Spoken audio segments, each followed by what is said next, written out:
So let's talk a little bit about how things are hooked up. I'll start with this. First of all, coming out over here, it says Wi-Fi. That's not actually connecting so that we can, play on our device. No, Wi-Fi is a way that this Google Mesh network can create an environment where we could run the board, just like we do from the live stream here. We could run the board from tablets and phones. We'll get to that sometime down the road. That'll be separate videos. But just so you know, we come out to that and run Wi-Fi, and it makes it so that down the road we could control the board. Next, there's this one that says network, and you'll notice it goes into a switcher, and then this white cord comes out, and that goes to the computer for the touchscreen. And that's why we're able to take total control of the board from a computer. And honestly, I think we could have multiples of those. We could even have one on the stage to control the monitors if we wanted, I think.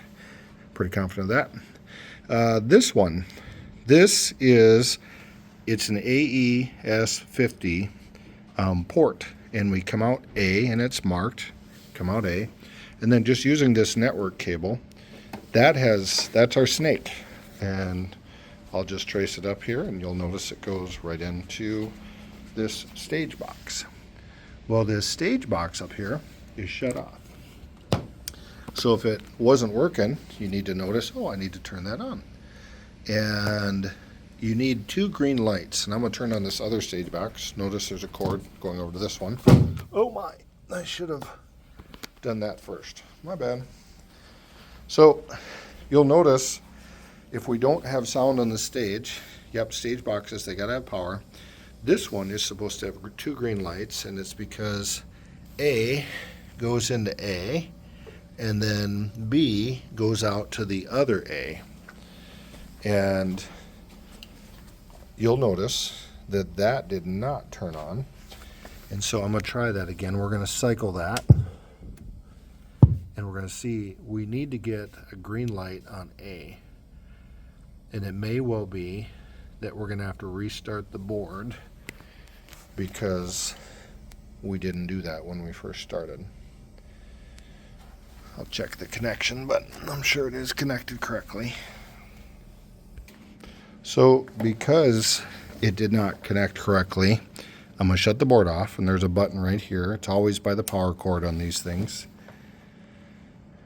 Let it get all the way off. And then now I'm going to turn it back on. And as I had shown earlier, when you first turn it on, it looks like, nothing's happening. Then boom, wings coming up. And then you come up here and notice we have 2 green lights. So you need to realize these things have computer chips in them, and so just like a computer, if it's not running right, you restart things. It has 2 green lights, and notice we can connect in channels 1 through 16. We actually have outputs 1 through 8. And the way that this is set up, 1 is monitor front, 2 is monitor back, or the drums and piano. 3 and 4, I have them set up. They do have signal, but you'd have to, control it. We don't plan to use those, but I have them there just in case. And then 7 and 8 are left out and right out for the mains. Because they're connected together, ultimately this one over here on the cord is an extension of the other box. So 1 becomes 17, 18 through 24. This is actually 25, I think, through 36.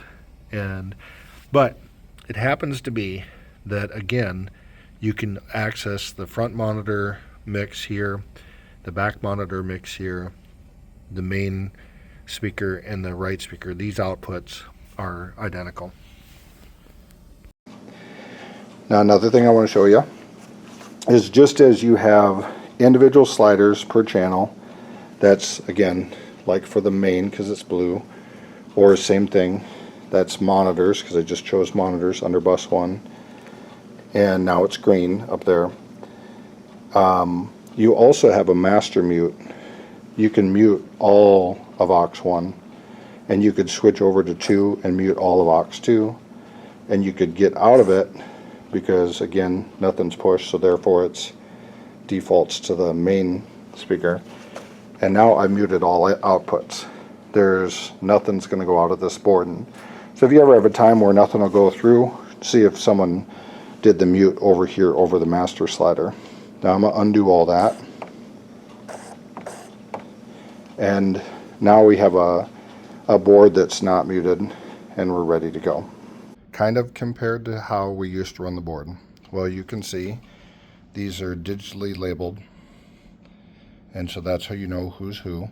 If you look really close, you actually see that it says 1 alternate A1, and that means that there's two different ways I can configure the board. One's the main configuration and one's the alternate configuration.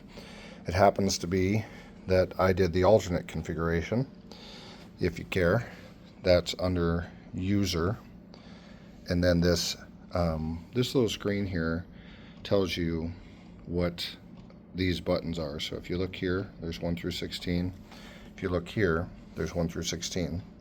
If they have like a subdued blue, well, that means they have some programming to them, and if you push them, they do something.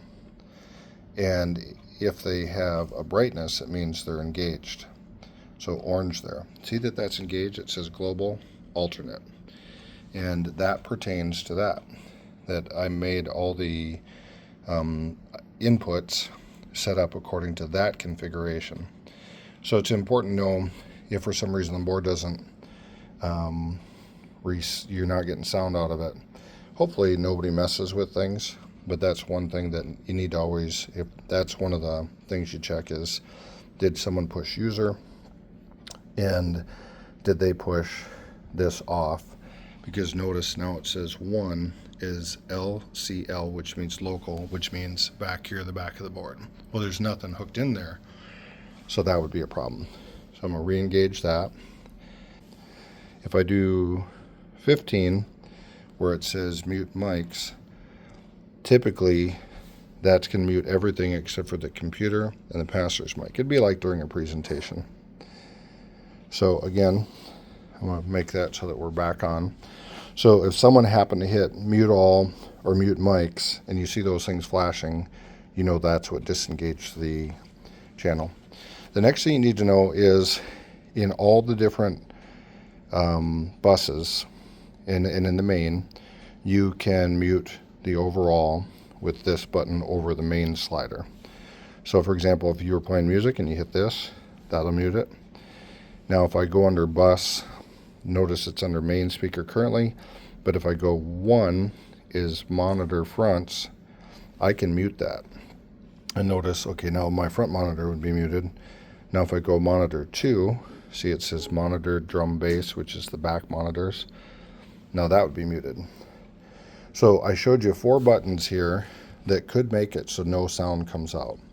It's your mutes on each of the main channels, and then if we take it away and go main speaker, it's that mute. Okay, one thing you need to know about is sometimes people say, I need phantom power. Well, you would say, what do you need it on? Well, in this case, it's not the mandolin, no phantom power. It's the banjo, and it's right there. And you might wonder, well, how did we get that to turn red? Well, we'll go back to mandolin, and what you got to do is you got to hold it for 2 seconds. Did you see that time clock went around, and now we have phantom power just on that channel. Some things need that, like some direct boxes need power, some guitars, different, like a mandolin sometimes. It just depends. The musician should let you know if they need phantom power. You would hit library, and you would decide which band is playing today. Now we got Thursday Night on the Town coming, so we're going to hit that one, and we're going to hit load. And yes, we have to confirm it. And the result is the board is set this way. Now if it was a different day, we decided we wanted to hit Mahoney's, and then we hit load. I'm going to show you this. I'm going to hit confirm. It zooms to exactly how it is.